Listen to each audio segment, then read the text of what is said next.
Hello, I'm Larry Wessels, Director of Christian Answers. I want to thank you for joining us today. We have a special program today, and it's going to deal with a subject that's important to all of us. It's a subject that affects all of us in the sense that the religion of Islam is a global religion. And almost no matter where you live in the world, there's probably someone who believes in Islam not too far from where you are. And to deal with this subject, which in these days and times is even more of a concern than in years past, we have a special guest with us today to join us on Christian Answers. That's the name of our program. And we will be dealing with someone who has personal experience in this subject. And our special guest today is the Reverend Saleem Masih, a native of Pakistan, born in a small town where he personally experienced persecution from the Muslim population. He was born and raised in Pakistan and lived there for 33 years. Worked as an ordained minister in Pakistan and then relocated to the United States, where he continues his Christian ministry in the Lord's service. Saleem Masih was never a Muslim, but was raised in the Christian faith and saw Islamic culture from this personal perspective. And Saleem, I'd like to thank you for being here with us, joining us today. Thank you. I appreciate you taking the time and the effort to be here to share in a way, your own personal testimony from personal experience having lived in an Islamic country such as Pakistan. 33 years living there, being born and raised there. I guess there's not too much you haven't seen or know about when it comes to the culture and the living standards and the personal values and the religious beliefs of the population there in Pakistan. So with that said, I would like you to for our Western audience, which is mainly the type of people that are watching these shows here in America anyway, could you kind of give us a little idea of what it's like? You personally have never been a Muslim. You were born and raised as a Christian in the Christian faith. What is it like for a Christian living in an Islamic country like Pakistan growing up? Maybe you can relate some of your childhood stories or whatever you like to relate there. What it's like being a Christian in an Islamic country like Pakistan. First of all, I would say that persecution starts from the birth. When I say from birth, I try to back up that statement by saying when a woman gets pregnant, she's being chased by Muslim men. If you're a beautiful girl, married or unmarried, you are in the eyes of a Muslim man. And like when I say I was suffering persecution from my birth because my mother, as far as I remember, good-looking, fair lady, she was being persecuted for her beauty. Not because she was beautiful, because she was Christian, she had no power. She could not defend herself. And persecution starts right from the birth. So you're saying that a Christian woman, not a Muslim woman, but a Christian woman who is pregnant, and you're saying that Muslim men, knowing that, well, they can't get her pregnant because she's already pregnant, then look at her as something of a sexual desire for them to fulfill themselves upon. Yeah, it's an object of sex for them. But can they really, I mean, at least in this American culture, there's a lot of, lust of the eyes, as the scripture talks about. Guys are always looking over women and thinking those kinds of thoughts. But when you talk about the persecution here in a place like Pakistan, an Islamic country, unlike America where guys can look but not touch, are you saying that they go beyond that situation? Yes, they can go beyond that and do go beyond it by raping them. Okay, so you're talking about actual rape? Yes. But now aren't there laws against rape in Pakistan? But nobody follows those laws, especially when you're a minority and Christian. There's no law that defends you. For example, if you are raped, and you go to the police for the defense or for your protection, they will do it to you. So that one side of the story. The second side is that the honor of the family in the culture, the woman, especially the young woman, does not go and complain because that's against the honor of the family. So she keeps quiet. So she's frightened personally and as a culture, and secondly as a religious persecution. She's afraid to go to the police and tell the story that she has been raped or forced into sex. Will go against her because they will say, oh, you had a sex, so you are the criminal, according to the Islamic understanding. And this is part of the Islamic culture where Christians are second-class citizens with no real power or rights. Yes. But if it was a Muslim woman that was raped, suddenly the full authority of the police would be going after the culprit. Culprit, yes. So, are you saying this is something prevalent, or it just happens here or there? Or Well, this is prevalent everywhere, all east, west, north, south of Pakistan, and there are so many stories that are not even told.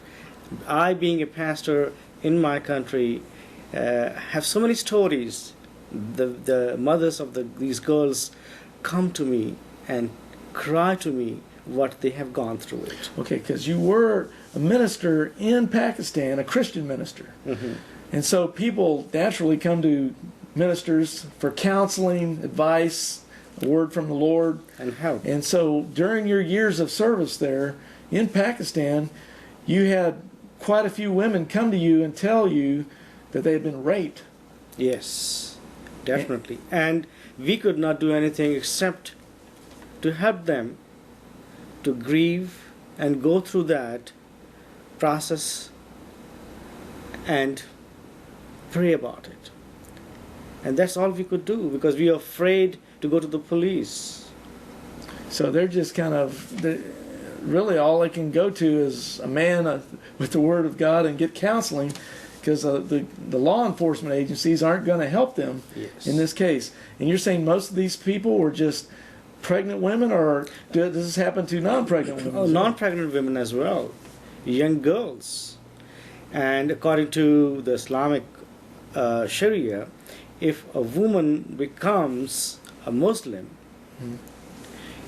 if she's married, her marriage is dissolved automatically. So many times they abduct the young girls from the school or from village where they live, or city or a town, and force them to become Muslim. Now, I'm not saying every Muslim does that, but in many cases it has happened. And I have the report from done by the CIA, World Fact Book 2001, in which proves that many cases are happening where woman is forced into Islam, and they have abducted the girls, young girls, married women, and forced them to have sex. Now, in Pakistan, what is the percentage of Muslims, whichever group it might be, either Sufis or Sunnis or Shiites or whatever, compared to Christians? What is the percentage about, or an estimate maybe, of how many Christians? 97.6 or 97% are Muslim population. This is majority Sunni Muslims, and out of which about 80% population of Muslims are Sunnis and 20% are Shiite Muslims. See? Yeah. And then about 2% or so are Christians. Yeah, 2% Christians and 1.7% are Hindus. Hindus. Yes. Now, are the Hindus treated the same way as the Christians? Yes. So basically, anyone that's not a Muslim is sort of like a second-class citizen. Yes. But how does this relate to, let's say, professional jobs and things, and getting ahead in life and business? If you're a Christian in an Islamic state like Pakistan, does that mean that you can be a top-flight executive at a corporate building and have big cars and and a secretary of an office, or how does it work? Does that second-class citizen transfer over to your vocational situation? It's not written in the law, but in practice, it's very hard for a Christian man or a woman to achieve that high position in the government. For example, after the partition in 1947, the first Chief Justice was a Christian Chief Justice of the High Court. When Bhutto came and he wanted to Islamize or bring Islam, Sharia in the country, rule of law, he dismissed him because he said no non-Muslim can be the head of the country's law organization. It had to be a Muslim, so they threw him out. But there are some cases here and there which continued from partition time. People were executives, but they continued for some time, and then slowly they were taken off of their jobs. And it's difficult to get into the professional colleges, executive positions, because you are considered, you are an infidel, you are a second-class citizen, you are a Christian, you cannot be the boss. Right, and I also understand from the Quran that people in an Islamic government or state, or where they have Muslims ruling over them, they have to pay some kind of tax. Does that also impinge on the amount of finances that a Christian would have because he has to pay some kind of Islamic tax?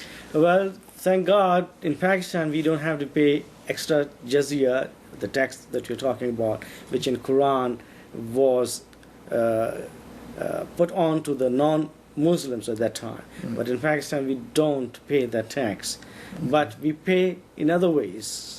The way I was describing that, not getting good jobs, it's difficult to get good jobs, or admissions in the professional colleges and universities, and in government executive jobs is difficult. You will see here and there very few that you can count on your finger, but they had some political connections, and that's how they got into that positions. I got you. So, if you're, let's start kind of early then. Let's say you're in a Christian family, and they probably don't have the top kind of jobs, maybe more of the menial jobs of society, since they're second-class citizens. That's usually what happens in that case. But what is the situation, let's say, for a kid who's coming from a Christian family and he goes to the public school?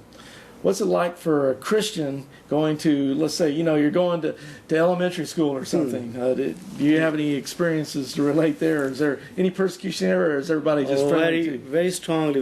My first 5 years was in a Christian school, and then the high school, we call it from grade 6 to grade 10, which is, we call it 10 high school. And that I attended a public school. And I experienced very difficult times of my life, and I could not believe that how you can be mistreated or treated as you're not a human being. For example, I could not eat and drink in the same place, in the same vessels where Muslim kids could eat and drink. I was afraid to drink, because if I do, they'll beat me up, or they'll throw things on me. I used to beaten up so many times because I was Christian and they wanted me to be a Muslim. So they would violently attack you, trying to get you to convert to Islam. Yes. And so many times, there was one kid in my class, he continued with me 3 years, grade 6, 7, and 8. He used to spit on me, on my face. And he says, "Oh, you dirty Christian, I don't like to sit with me." And he used to spit on my face. And I used to cry and go and tell my daddy, and my dad used to say, "Oh, what can we do? We are powerless. We just have to pray for them, and that's all we can do. If we fight or if we complain, you'll be thrown out of the school, and you'll lose your education, and I don't want that to happen to you." And I used to cry and cry and cry, and I think that persecution that I went through made me what I am right now. Maybe God allowed that thing happen to me, but that persecution has stayed with me. It is still with me, and I suffer. I cry many times, even now when I think of my childhood. I remember one day, and we didn't have electricity at that time in my house, and I was lying under the tree to rest in the afternoon, and a neighbor Muslim came and he said, and shook me up and woke me up and slapped me and said, "Why you're lying, facing your feet towards the Mecca? Because as a Muslim or non-Muslim, you're not supposed to sleep your feet towards Mecca." And he beat me up. I mean, these kind of experiences, it has stuck with me. I still remember very vividly how he woke me up from my sleep and beat me up because I was sleeping, my feet facing towards Mecca. So, but when you were at school, when you were handing out Christian tracts and preaching the gospel at the school, they let you do that, right? There's no law against preaching Christianity at a Muslim school, is there? Oh, there is. I couldn't speak about Christianity. My name itself was a witness to them. They knew I was Christian, but I could not talk about Christ. I could not talk about my religion. I was not allowed to take Christian literature with me to my school, whereas I had to study Islam or Islamiyat, and which I now appreciate that I did because it has helped me to know Islam more. Yeah, because you understand what they're thinking and what's going through their mind. Yeah. So you're saying that if you had, let's say you're going to school one day and you take your Bible and you try to tell someone about Jesus Christ from the Bible perspective, what would have been the consequence of that? Oh, I can only imagine. I can only imagine. I know, even being Christian, they used to beat me up if I preached the gospel.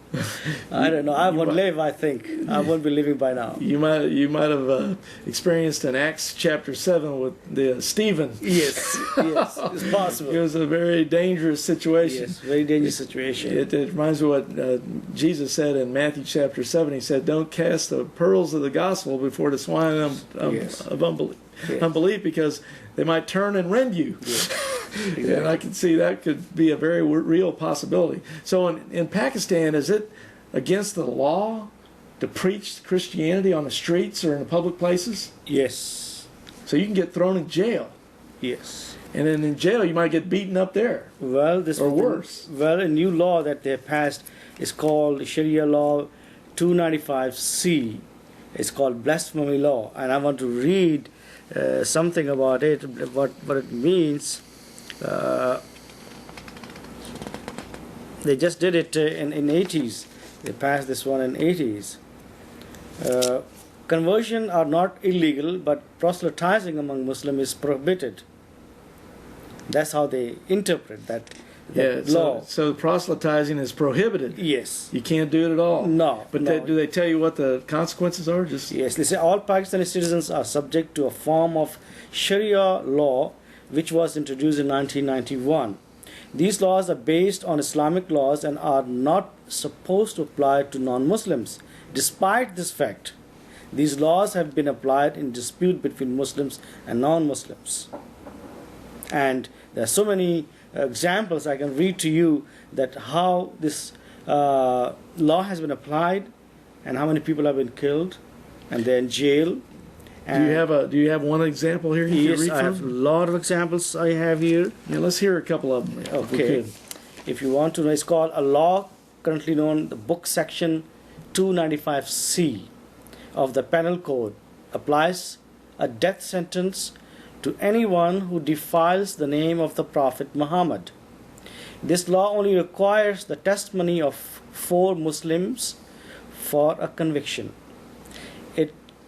It laws like this as the lack of proper law enforcement that encourages an environments where Muslims feel free to use intimidation and violence against religious minorities for personal gain, as illustrated above, which I said how they can use against personal reasons and put you into trouble. Sometimes you are killed in the jail while you are waiting for the trial. Well, it almost sounds like if they just need 4 Muslims to testify against you, you could have a gang and they could just falsely accuse you of something and you could be convicted and lose everything and they might be able to gain something out of it. Yes, sure. For example, I'll read a couple of examples from what I have in front of me. This report done by the Christian group called International Christian Concerns, and it is about the persecution of all the Christians in all over the world, but especially in Pakistan, that I'm going to read. And they have a website, looks like, Yes. persecution.org. Yes, International Christian Concern. And the source they have is CIA World Fact Book 2001. January 13, 2002, a bomb exploded inside a Christian church at G/8 Christian colony in Islamabad. The roof of the building collapsed, causing great structural damage. No one was in church at that time when the bomb went off. In November of 2001, Wahid Paul, a Catholic Christian, was shot to death as he traveled to his job in Peshawar.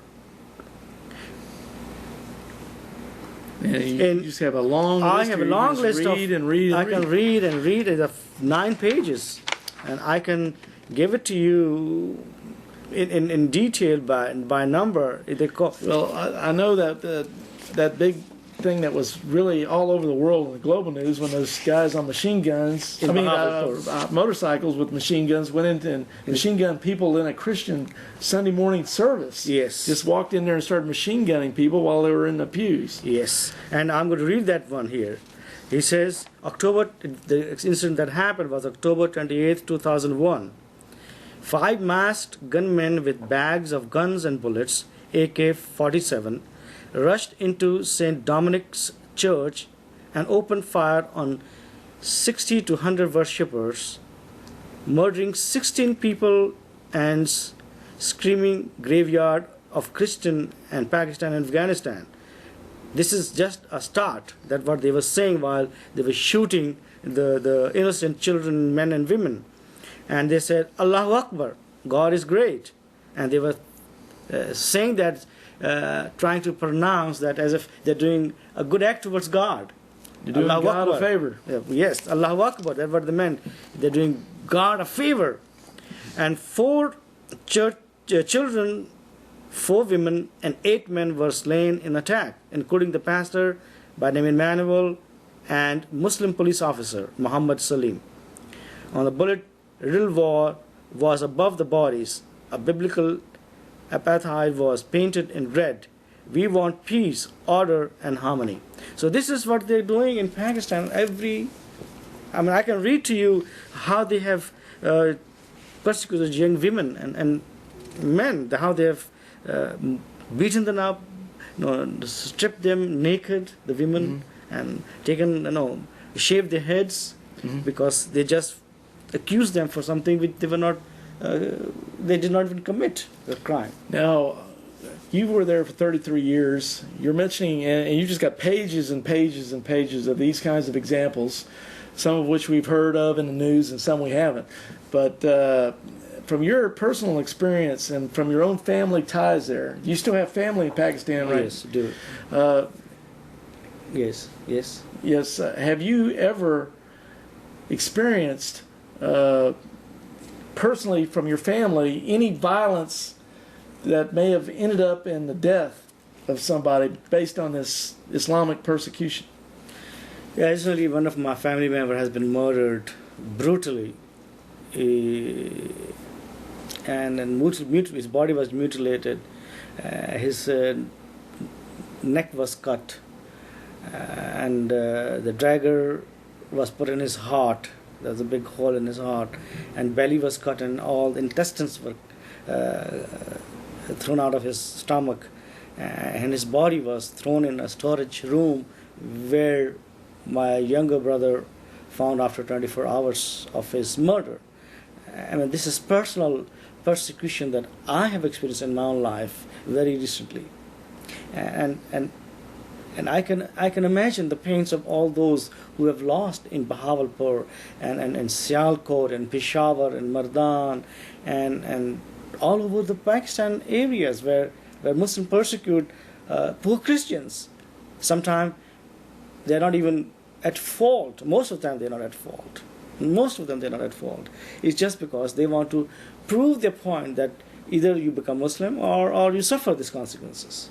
So you're saying in this case where you lost a personal family member, it was mainly because the Muslims killed him because he was a Christian. Yes. And they wanted him to convert. No, because he was doing good for the poor Muslims there. And they interpreted as if he was trying to convert them, which he did not. For so many years he was helping the poor and outcast of the country, which were Muslims, not Christians. Mm-hmm. And they construed that as a threat because he's helping people. Yes. And they're thinking, okay, he's helping these poor folks, and they're going to convert to Christianity because of his example. Yes. And so they felt they better do God a favor by killing him off. Because he's an infidel and is doing something against Islam. And now, do you have any other personal examples of maybe relatives that might have been affected by this? Well, my wife's cousin a couple of years ago was brutally murdered. They could not find his body for 5 days. Young man, in 20s, I think. His body was cut into pieces. I don't know how many pieces, I don't even remember.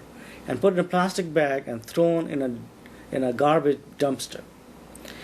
And they kept looking, and one day somebody said there's some body found, and they went and looked, and it was him, because the way they recognized him was his tooth was broken, and that's how they found out that it was him after 5 days. So my wife's side, they have lost a cousin who was brutally murdered. His own brother was shot some time ago in the stomach. He was beaten up so many times because he was trying to protect the Christian youth. And it's anytime something happens, his brother is taken to the jail. And they ask money. They lost. My wife has lost their homes, all the bank money. They had a car at home. The whole family is distorted. The father died because of the pains. That all that money that he made, and he lost in this because the police brutality. Because police comes and picks this guy up and say, okay, now you are culprit, because since you are part of the gang, they involve him in some kind of gang, is to make money out of you. Because that's another thing that they do to the Christians. They catch them and take them to the police station, beat them up, and then they demand money from the parents.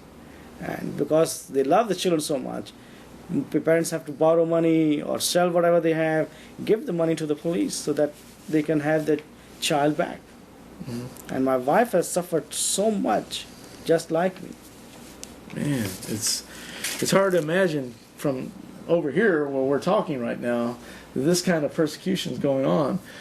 Because when we watch the news, and even what I'm hearing now, it's almost like a mantra. Islam is peace. I hear it from the politicians. I hear it from different religious leaders. I hear Islam is peace, and we're loving people, and all these types of things. But it doesn't sound like that from what you're telling me here from a personal perspective of Pakistan. It sounds like it's almost the exact opposite of peace.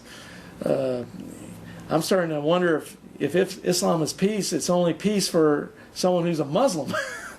If you're not a Muslim, you're going to get no peace until you become a Muslim. To add to that brutality, and I was talking to my brother-in-law one time, and he was telling me how he was treated while he was in the custody, and he was telling me they put him on ice and beat him up. They hang him and beat him up, or they put some kind of jalapeno in his, but just to torture him and ask him to say yes, he has done those crimes, so that they can make money. So these kind of things they go through. I mean, this is the truth. I don't want. It hurts me to speak about it, because what he told me, what he went through. And what my brother told me, when my younger brother, when he saw my brother's body, I feel like crying. How brutal these people are. Just because you are Christian and you're powerless and you have no political strength and you have no economic strength that you can fight with these Muslim groups or organizations or individuals in this case. My brother, baby brother, was robbed. He had a small business. In the middle of the city, middle of the day, the two gunmen came. They beat him up, and his partner, they were both Christians. There were other people there in the whole building. There are how many? Hundreds of shops. And the business that he's running, they're in the two shops of the same kind of business. They did not rob them. They came to his office, beat him up, him and his partner, took all the inventory that he had, all the money, all the jewelry, whatever he had of the family, and left him with nothing. And my brother was so much traumatized that for 6 to 8 months he did not get out of the house. Just a traumatic experience that's difficult to overcome. So when you were looking at Pakistan, we're looking at this Islamic presence and this second-class citizenship thrown on the Christians and Hindus and anyone else. In fact, it reminds me of how I've read in newspaper reports how Hindus and Muslims are fighting and killing each other in different places around the world. It always seems like a lot of this violence is directly related to Islam.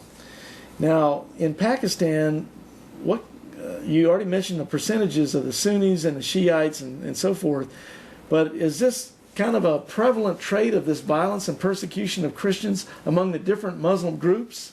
Or is there any Muslim group that treats Christians or others better, or is it about the same among the different Muslim groups? From my experience, majority of the Muslims have the same notion, and they treat the Christians and non-Muslims same way that I described earlier.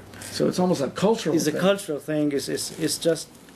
of course, there are always individuals here and there who are sympathetic to, or some percentage who are sympathetic to Christians because Christians run institutions, education institutions and hospitals. And the ones who go to, which is 3%, I would call 2 to 3% of population from our country who intend or wish to go to this English medium schools, we call it. And they are the ones who are sympathetic somewhat to the Christians because of advantages they have going to in English medium schools and after that coming to the West for education. So that's why they're sympathetic, not because they love Christianity or Christians, because they love to have those Christians who are providing those advantages for them. I see. So what I guess we can basically surmise from all this terrible persecution and stories you brought up and your personal experience here is this is a direct result of the Islamic religion. These people are getting these attitudes about beating you up, persecuting you, killing people, trying to get you to convert to Islam. That is coming directly from the Islamic religious writings. It's not just something that these people made up on their own. It's something that they are getting from the Islamic teachings themselves. Sure. And for our viewers, would you like to mention any of these Islamic teachings that may go along these lines? Well, if you really look in the Quran, they usually, Islam cannot live with other religion. That's for sure, because Christianity and Islam cannot live in peace. If we see the history of our human society after Islam came into being, wherever Islam went, they always either ask you to become Muslim or pay jizya, a tax that non-Muslim had to pay to have a right to live in that area. So to back up my statement, it's all in the Quran. Muhammad said that you have to either become Muslim or pay jizya. Now, this is what I think is very important to know to the audience. Because many times we hear that Islam is a peaceful religion and is the same God that we believe in, Islam believes in. But I think the understanding of God in Christianity is completely different than the understanding of God in Islam. Well, just hearing all that you've related so far, especially from personal experience, how people are spitting in your face, killing, mutilating, attacking for they kick you and for just because your feet are pointed towards Mecca or something. This is so alien to what we find in the Bible. The Yes. Bible, Old Testament, New Testament, says we're to love our enemies, Yes. and treat those that despitefully use us in a nice manner. The code of ethics, Yes. and morality is so different from what you find in Islam. You almost wonder, how could it be the same God? How could the God that's saying one thing here in the Bible is saying to do something so completely different in this other religious book? And just for a quick reference here, while you were talking there, I pulled out my Quran and Yes. I found a reference in Surah chapter 8, verse 60. It says, "Against them make ready your strength to the utmost of your power, including steeds of war, to strike terror into the hearts of the enemies of God and your enemies, and others besides, whom ye may not know, but whom God doth know." And it goes on to say in Surah 9, verse 5, "But when the forbidden months are past, then fight and slay the pagans wherever you find them, and seize them, beleaguer them, and lie in wait for them in every stratagem of war. But if they repent and establish regular prayers and practice regular charity, then open the way for them." I guess what that means, if they turn to become Muslims and repent. Yes. Otherwise, it's a struggle. There's a war going on here against these people. Make them pay the tax. Yes. There's all kinds of references I could bring up. We've already done several television shows Yes. on the lines of Islam. Those that are interested can contact our ministry for that, but we'll bring that up at the end of the program. Okay. But anyway, Reverend, what were you going to say about this Islamic concept? Of why they persecute us. That's what I'm trying to bring out. This can a Muslim live peacefully with a non-Muslim? And that's the struggle all the Muslims have, not only in Pakistan but all over the world. Because, as Brother Larry has said it from the Quran, that there's no peace. The meaning of Islam is submission. You submit to the will of God, and will of the God, according to Islamic understanding, is to make the whole world Islamic. Because Islam is a religion, according to them, which contains all the best laws and rules to how to live on this earth. And that's why they want to make the whole world Muslim. And if you're a neighbor in my part of the world, and if you're a neighbor of a Muslim, if you're not Muslim, they want you to be Muslim, so that they will do a favor to God by making you Muslim, by force, by persecution, by denying your rights or dignity. In other words, it's all right to use different forms of coercion Yes. to make you become a Muslim. Yes. But why aren't we hearing this in our Western news media or our politicians? Is this just, let me put it this way, Yes. is this just a limited example? I mean, here we have Pakistan, that's where you're from, 33 years in Pakistan, you have Yes. relatives and everything still there. Is this something that just is only happening in Pakistan? We don't really see this kind of thing happening anywhere else where Islam is. It's just something restricted to your neck of the woods. Is that an accurate statement? I think wherever the Islamic world is, it's like Indonesia, what's happening in Indonesia, what is happening in the Philippines, what is happening in Malaysia. So wherever the Muslims are, it is very difficult. Like, for example, in America, any Muslim who comes into America, he, by the law, he has a right to have his religion, what kind of food he wants to eat, what kind of practices he wants to have, what kind of values he wants to practice. You are free to do it as long as you're not interfering with others or not going against the law. You can build your mosque, you can build your religious schools, you have so many big universities here. But in Pakistan, you cannot even do all those things unless you get special permission from the government or from the local authority. Mm-hmm.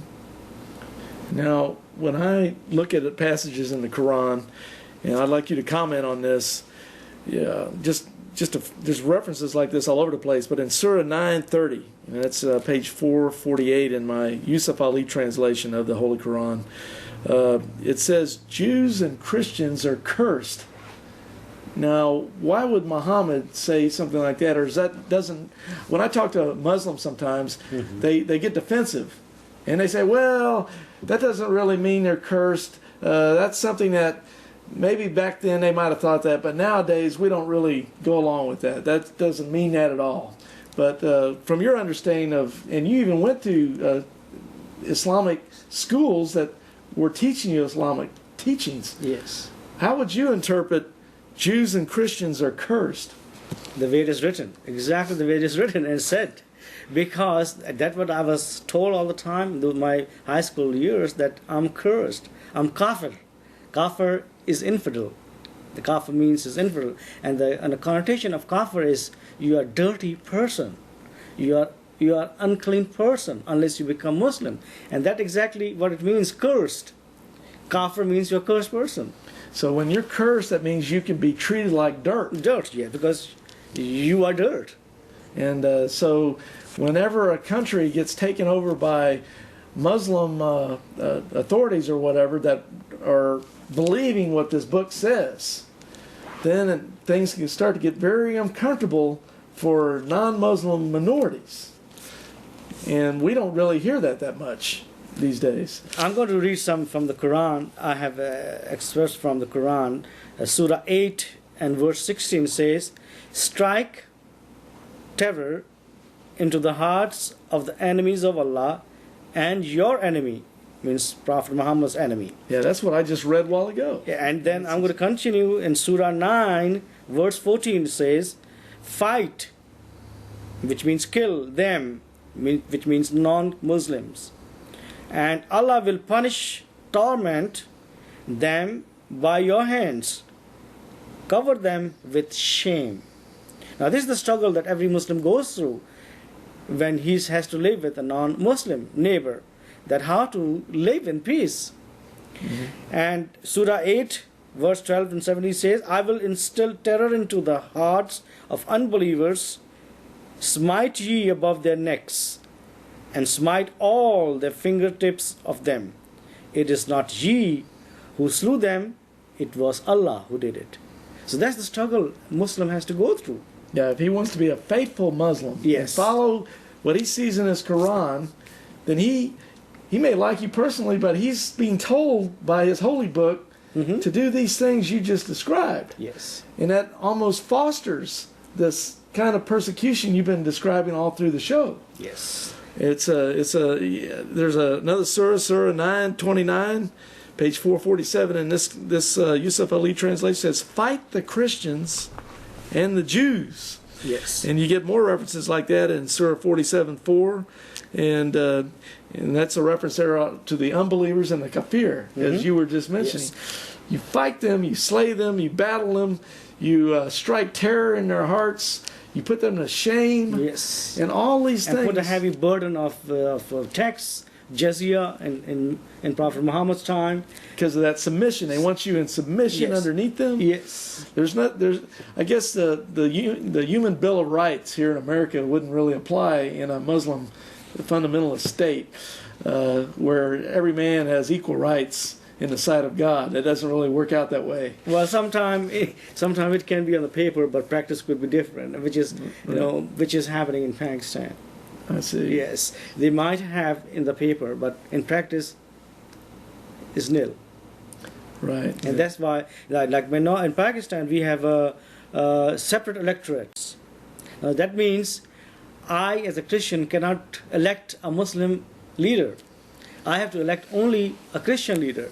So the Muslim electoral person, a person who wants to be the minister, he can ignore me and ignore my rights because he doesn't need my vote. Now this proves the second-class Right. citizen. I can only vote or elect a Christian member who has very little authority. Now, I've been watching a lot of news because of different events. I mean, not a whole lot. I don't like to watch television very much. But anyway, when I have watched the news and they're talking about Islam, and they'll have an Islamic representative or an imam from some mosque somewhere here in America or whatever, and it's always this usual whitewash of Islam being so nice and peaceful and loving people and respecting human rights and all the stuff that I hear constantly like a mantra from the different news channels and whoever's being interviewed. But there is one Quranic verse they bring up, and I'd like you to talk about it. I'll probably talk about it myself too. But in Surah 256, it says, "Let there be no compulsion in religion." And I don't see that much news, but it's like I hear them saying that one little verse again and again and again, and yet I never hear them say any of these other things that we've been mentioning, and we're only mentioning a few of them. Now, what do you have to say? You probably heard this too. Let there be no compulsion in religion. Yes. So, but there are many ways of forcing people. Mm-hmm. Now, for example, denying their rights as a human. Mm-hmm. Denying education in their institutions, denying freedom of religion, denying their right to have good jobs in the governments. Now, these all you're forcing people to go towards where you want. So, in other words, when they quote that verse, they interpret it in such a way as where they're still doing what you're talking about. Yes. But it sounds good for PR purposes. PR people, yes. When they're trying to tell you, especially Westerners over here who don't have a Clue. They don't have a clue. Yes. The kind of persecution and terrible living conditions you're talking about for minorities in an Islamic state such as Pakistan. Now, I understand there's more secularized states like Turkey that aren't exactly like that, but we're talking about Islamic governments in countries that really take this Quran a lot more serious, and they use the Sharia and the Hadiths to back up their laws, and they really get into it. So that compulsion thing is just one out of many other things that they don't speak of. They just use this one verse to prove their points and calm down the situation. Right, in the West, because they know most Westerners are ignorant. Yes. They're ignorant about what we're talking about. Yes, here. they don't know Islam, they don't know Quran, they don't know Hadith or Sunnah or Sharia. So when a Muslim can just say something like that verse I just quoted, well, they pretty much know that Westerners is going to take that for what he's saying. Yes. And that'll be pretty much the end of it. Yes. And that's going to be only one in the Quran that is saying that there's no compulsion of religion. The rest, if you read in the Quran, there's so many ways. Oh yeah, in the Quran, I think in some cases Muhammad would give you three choices. Yes, yes, exactly. He gave you three choices. 3 choices, yes. And you had to pick one of them. Either convert, or pay the tax, or die.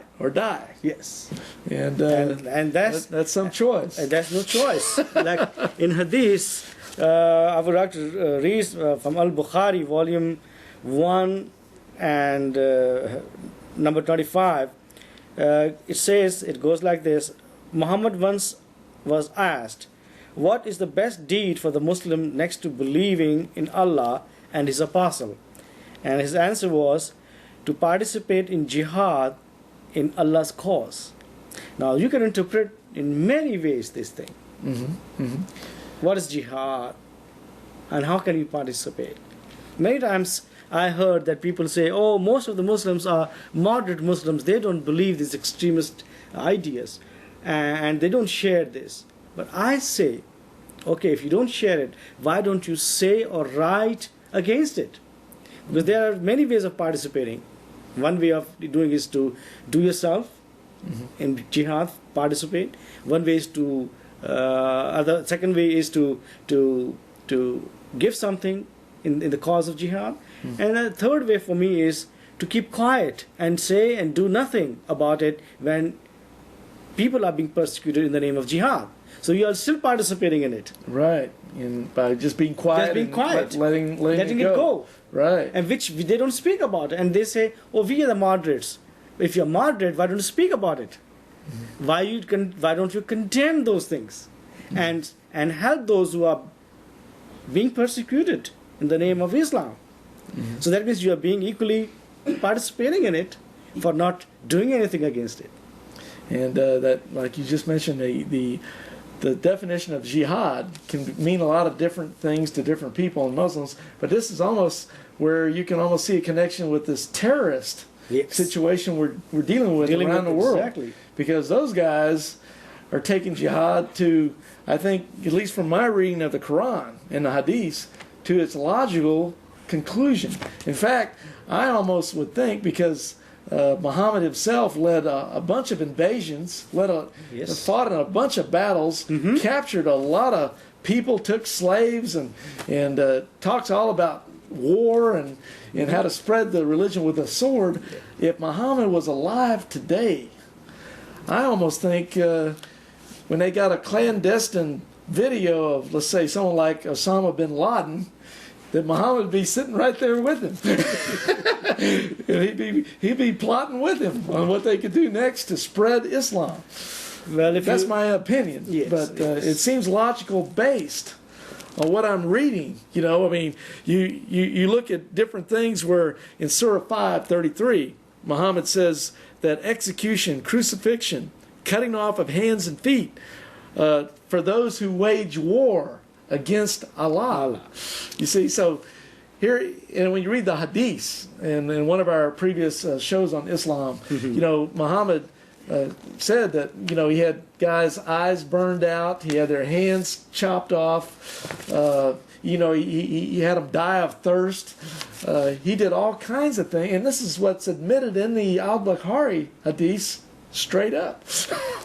Well, I have a kind of a reading from biography written by Ibn Hashim, is the biographer of Prophet Muhammad, who gives how Muhammad indirectly participated in the killing of the non-Muslims of his time. So, if you have time, I can read it. Or go ahead, because we still got a few minutes left in the program. And it's expert from that by Ibn Hashim's biography on Prophet Muhammad, Volume 2, page 40 and 41. It says the following is just one example of jihad from the life of the Prophet of Islam, Muhammad.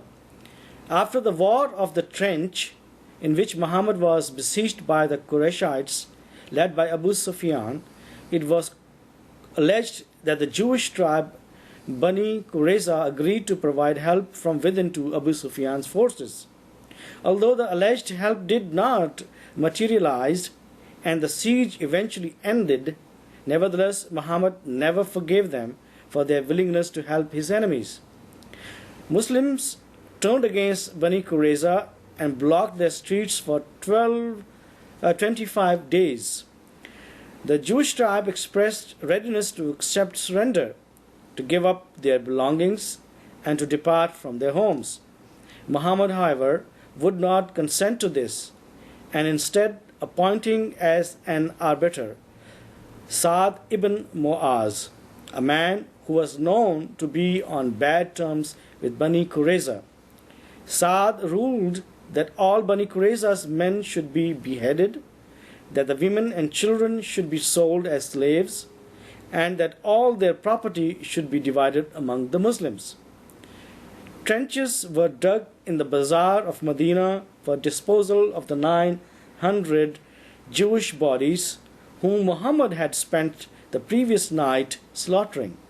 This export is taken from the biography written by Ibn Hashim on Prophet Muhammad, volume 2, page 40 and 41. So you can see from the beginning of Islam, from the start of Islam, how non-Muslim was treated. Right. As I've read the Hadiths, reading the Quran, what I think we're dealing with in this modern American culture that we find ourselves in right now is that people are just ignorant of what Islam really stands for. They're just accepting all these nice words and things that people are saying about Islam. But if they stop and do a little research and read the Quran, Yes. check out the Hadiths, it's all right there. I'm sure if I was trying in Muhammad's time, the great prophet Muhammad, and brother Saleem and me were trying to do this kind of stuff with Muhammad around, I'm sure he wouldn't just have us beheaded. We'd be no telling what he would have done to us first. According to Hadith, he might have done a number of things to us before he even killed us. Kill us, yes, that's right. Torture us with all kinds of things. Yes. And when you mentioned some of the brutality to some of the other people you mentioned earlier, it almost ties into the examples that we would see that Muhammad would do to some of the people he didn't like, Yes. some of the people he had assassinated, some of the people he had killed in one way or another. It all starts to make sense when you look at terrorists around the world, for instance, and a lot of them it's not a coincidence that they're Muslims. Yes. People they got to start thinking. Yes. It's not just a PR campaign with guys saying, well, there's a verse in the Quran that says there's no compulsion in religion. And you have that one little verse, and that makes everything all right. No, that's not, because that's the only one in the Quran that says no compulsion. But rest of the Quran, if you read. Well, even I've had a lot of Muslims say, "Oh, that verse has been abrogated." Yes. Well, So see, they abrogate anything they want to Anything they abrogate want, yes. anyway. And abrogation means take out. Yes. That's where you get the satanic verses from and things of that Yes, nature. exactly. So when you have a religion like this where you can put in and take out whatever you feel like, well, then anything goes. Well, we're basically out of time. I want to thank you, Brother Saleem Masih, for being with us. Our viewers at home, I'd like you to know you can contact our ministry, Christian Answers. We have newsletter. You get our mailing list. Call our number. We got our website, email address. Contact us. We got tracts and literature on Islam, free of charge. Anything we can help you with. But for now, just remember what Jesus said. Jesus said in John 14:6, I am the way, the truth, and the life. No man comes to the Father except by me. Not Muhammad, not by a jihad, but by faith in the Lord Jesus Christ. Thank you for joining us. Be with us again next time. God bless.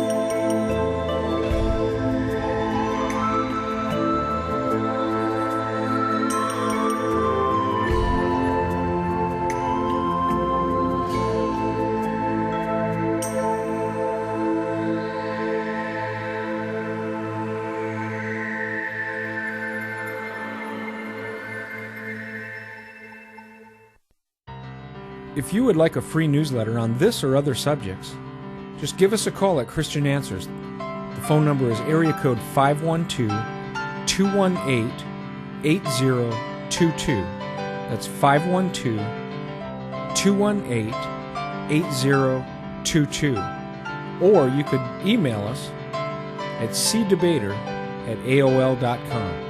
That's cdebater@aol.com. Thank you.